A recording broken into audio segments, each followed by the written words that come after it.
लफ्ज है ना एथिक्स का, जितनी जल्दी हो सकता है इसको रिप्लेस करेंगे आप। हमारे पास ज्यादा अच्छा लफ्ज है, ज्यादा करेक्ट लफ्ज है, केमिकली करेक्ट लफ्ज है। जितना एथिक्स एथिक्स खेलेंगे उतना कंफ्यूज हो जाएंगे।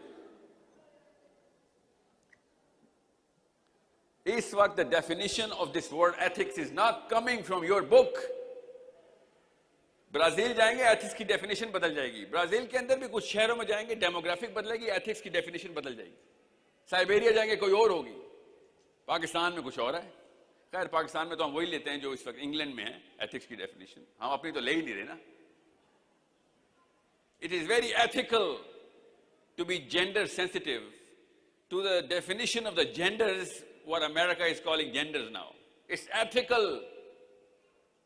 इतनी बड़ी कंफ्यूजन है मेरे पाकिस्तानी मुसलमान जूस के अंदर कि मैं उन डेफिनेशंस को अडॉप्ट कर लूं कि जो मेरी उस किताब के ही खिलाफ हैं। वो एथिकली करेक्ट हैं। कनाडा में एथिकली करेक्ट है। 8 साल का बच्चा कहे कि अम्मी मैं लड़की फील कर रहा हूं, प्लीज मेरी सर्जरी करवाएं। It is ethically correct now. That's ethics. We don't take the human definition of ethics.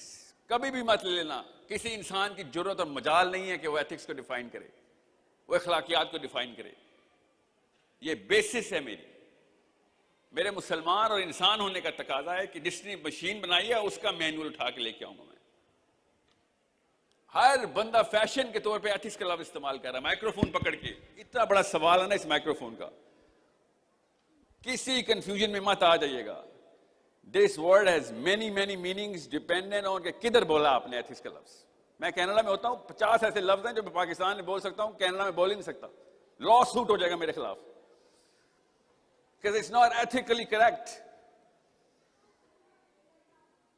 So इतनी बड़ी कंफ्यूजन में आप लोग अभी आने वाले हैं, अभी स्पेशली गर्ल्स। गौर से समझें इस बात को।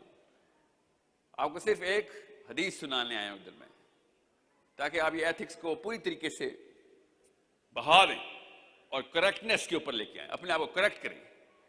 हमारी पिछली 2 नस्लों से एक जुमला नहीं बोला गया, बस वो जुमला मैं बोलने आया आपको। एक जुमला बोलते हुए शर्म आ रही है, डर लग रहा है। इतना मेजर किस्म का रेजिस्टेंस मुझे आ रहा ना। मुझे क्या किसी लिबरल से वो आना या किसी मौलवी साहब से आना रेजिस्टेंस। मुझे कोई रेजिस्टेंस कहीं से नहीं आता। I actually like the liberals, I like the मौलवीज। बताता हूं, अभी आता हूं, अभी बिल्ड करता हूं। अगले 3 मिनट में समझ आ जाएगी। अगर अभी बताया तो दिमाग की कुछ नसें जो है ना वो फट जाएंगी।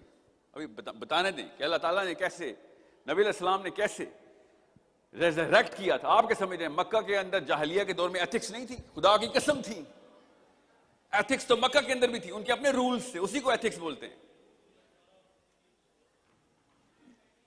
गौर से समझें, बगैर किसी किताब के भी मक्कन जो कल्चर था वो एथिकल कल्चर था। जो भी एथिक्स थी उनकी एथिक्स थी।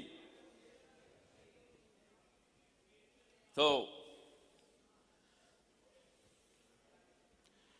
समझने की बात यह है कि एक जुमला क्या है जो अम्मी और अब्बू से बोला नहीं जा रहा, स्पेशली अब्बू से नहीं बोला जा रहा।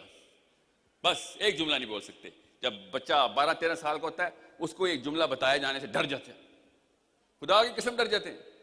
और उस जुमले के बोलने के डर के पीछे अल्लाह ने कहा था इत्तकुल्लाह, कि सिर्फ अल्लाह से डर, मत फिक्र कर, सिर्फ अल्लाह से डर, किसी और की फिक्र ना कर, सिर्फ अल्लाह से डर। वो जुमला पता क्या है? इतना आसान सा जुमला बोला नहीं जाता अपनी बेटी को या अपने बेटे को कि बेटा मैं तुझे बताता हूं असली कामयाबी क्या है। गरीब भी मरेगा ना, लाचार भी मरेगा, तो तू कामयाब मर सकता है, मगर कुछ ऐसी चीजों के ऊपर कॉम्प्रोमाइज ना कर जाएं। चाहे तू भूखा रहे, कवारा रहे, तुझे रेडी वाले भी कहेंगे यार तू तो हमसे पैसे ले लिया कर, तब भी एक चीज पे कॉम्प्रोमाइज ना करी कि असूल सिर्फ अल्लाह के, और कहीं पे भी असूल तोड़ने नहीं देने तुम्हें। तू है वो फाइटर, ना ताली ना बचा देना, ये भी असूल तोड़ दे। मैंने आपसे कहा ना ताली खुशी पे बजाई जाती है। हम किस बात पे खुश हो रहे हैं? अपने अंदर झांके, आपको पता हो खुदा की कसम मेरे और आप दोनों के अंदर डॉलर साइन लगा हुआ है। इधर हम दोनों, हम सब के अंदर यहां पे डॉलर साइन लगा हुआ है। आप भी डॉलर वाला लड़का ढूंढ रही हैं और आप अपने अंदर दूसरा डॉलर वाला लड़का ढूंढ रहे हैं कि कौन मुझे डॉलर देगा। सक्सेस की डेफिनेशन मेरे बाप और मेरी माँ ने, उनके अम्मा और उनके अब्बा ने, और उनके अम्मा अब्बा ने यूरोप से ली हुई है। और उस डेफिनेशन ऑफ सक्सेस को जब चैलेंज करेंगे, एथिक्स का मतलब बदल जाएगा। जितनी भी डेफिनेशंस की सर्जरी करेंगे ना एथिक्स की, इस वक्त सारी की सारी उस डॉलर साइन के गिर्द तवाफ कर रही है। जितना मर्जी गौर और फिक्र करें मुफक्कर इस वक्त European, once he goes down, आधे घंटे का गौर कर लें आप, तो आपको पता चलेगा एथिक्स की डेफिनेशन असल में कैपिटलिस्टिक है। वो जुमला नहीं बोल सकते कि बेटा पैसे के पीछे नहीं जाना, पैसा